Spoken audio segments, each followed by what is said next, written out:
The moment I saw smoke pouring under the door, I froze.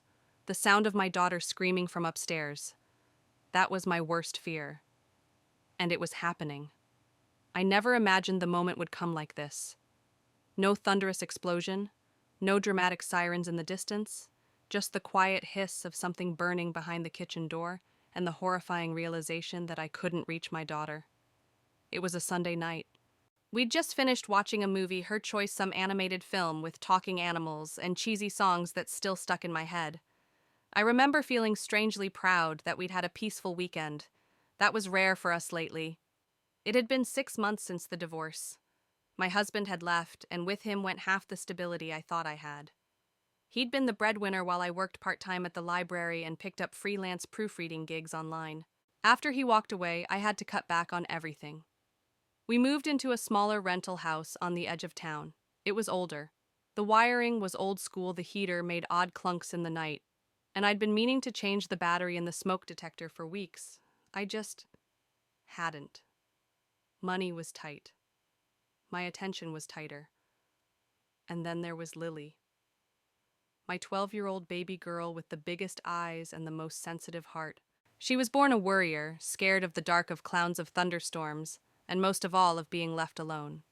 Diagnosed with anxiety at age 9, she had good days and bad days.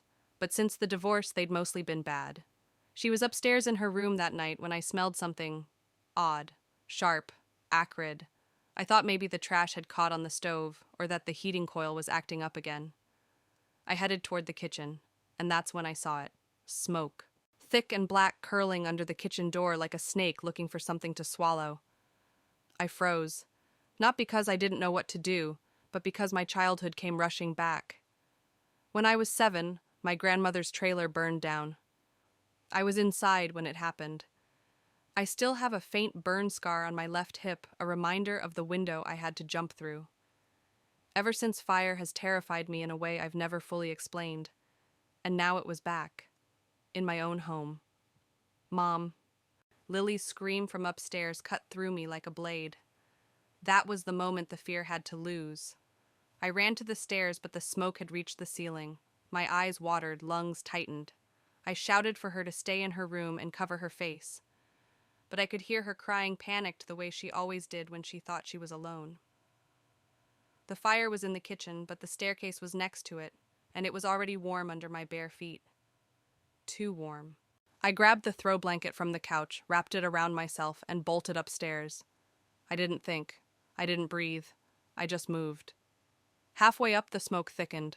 I coughed hard, nearly stumbled, but I could see Lily's door glowing from her nightlight. I flung it open.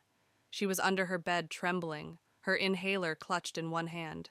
She looked at me with terror and relief in her face. I pulled her out, held her tight.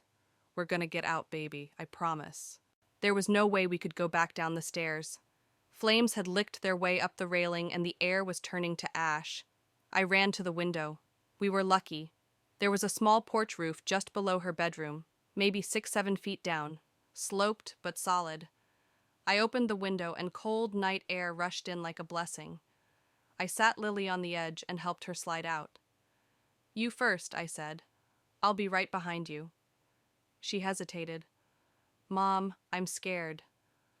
So am I whispered. But we don't freeze. We move. She nodded and dropped. Her legs folded awkwardly under her, but she landed. I followed, heart racing. The drop felt like forever.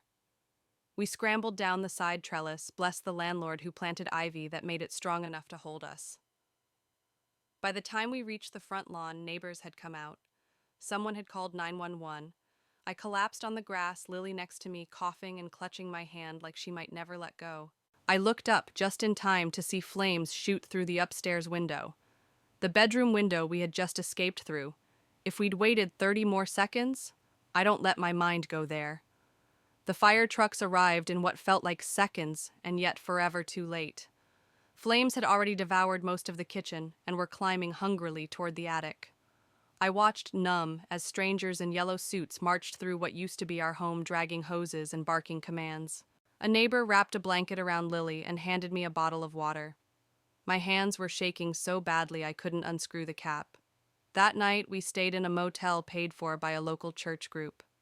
Lily finally fell asleep with her head on my shoulder. I stayed awake staring at the water-stained ceiling, wondering what kind of mother lets her daughter live in a house with no working smoke detectors. I felt like a failure. My worst fear hadn't just happened, it had found every crack in my world and broken them wide open. The next morning, we returned to what was left. The air still smelled like wet ash and melted plastic. I stepped over what used to be our welcome mat. Half-burned books, blackened counters, scorched walls. It was all there and gone. The kitchen was a black hole. The fire had started with the old toaster oven. I had bought it secondhand, $8 from a garage sale. I'd cleaned it, thought it was still good. It wasn't. The worst part was Lily's room. Her drawings, her books, her favorite plush bear Captain Cuddles all reduced to soggy ash-colored mush. She didn't say anything, just stared. Then without warning, she sat down on the lawn and began to cry in long, silent heaves. I knelt beside her and held her. Not with answers, not with promises, just with presence. Because sometimes that's all you can offer. Over the next few days, the Red Cross stepped in. So did friends, old coworkers, neighbors I barely knew. Someone started a GoFundMe. People donated clothes, school supplies, even a new stuffed bear. It wasn't Captain Cuddles, but Lily hugged it anyway. And something happened that surprised me. I stopped hiding. I told people the truth. About the faulty smoke detector. About how I'd put it off because I couldn't afford the batteries and groceries in the same week. About the panic, the guilt, the burn scar on my hip that still ached in cold weather. And people didn't shame me. They listened, they nodded. Some even cried. Turns out, we're all afraid of something. We're all one mistake away from disaster. The weeks that followed were hard. Lily had nightmares, and I blame myself for every one of them. She asked about our old house. I told her the truth, we couldn't go back, but we could go forward. We moved into a small apartment above a bookstore, ironic really, since most of our books were lost. But it felt like a fresh start. And then one night, Lily said something I'll never forget. "Mom, you were scared too, weren't you?" I nodded. Terrified. "But you still came for me." Her voice was soft. That's how I knew we'd be okay. I cried that night harder than I had since the fire, because I realized bravery isn't about not feeling fear. It's about moving anyway toward the people you love, even if the smoke is thick and the floor is hot. Months passed. I started speaking at local fire safety workshops, me, the same woman who used to avoid even lighting candles. I told our story not to shame myself, but to help others. Because no one thinks they'll be the one who forgets to check the batteries. No one believes a secondhand toaster can destroy a life, until it does. But this isn't just a story about fire. It's a story about forgiveness. Yes, I made mistakes. Yes, I froze. Yes, I let fear rule too much of my life. But I also broke through it. I faced it, eyes stinging, breath shallow, and I came through the flames not just with my daughter alive, but with something else. I'd thought I lost faith in myself. So here's what I learned from Disaster 1. Fear is loud, but love is louder. 2. You don't have to be fearless to be brave. 3. You are not the worst thing you've ever done or the thing you forgot to do. 4. Kindness, community, and second chances matter more than shame. We still carry the scars. Lily still flinches at sudden loud sounds. I still check outlets twice before I sleep. But we're healing, slowly, together. And now every year on the anniversary of the fire, we do something different. We bake cookies, we write thank you cards to the firefighters, and we change every battery in our apartment together. Lily calls it our smoke-free day. And I call it a reminder that no matter how dark it gets, you can rebuild, even from ashes.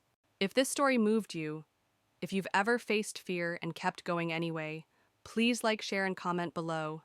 And don't forget to subscribe for more stories of survival, resilience, and real life, because someone out there needs to hear that fear doesn't win unless we let it.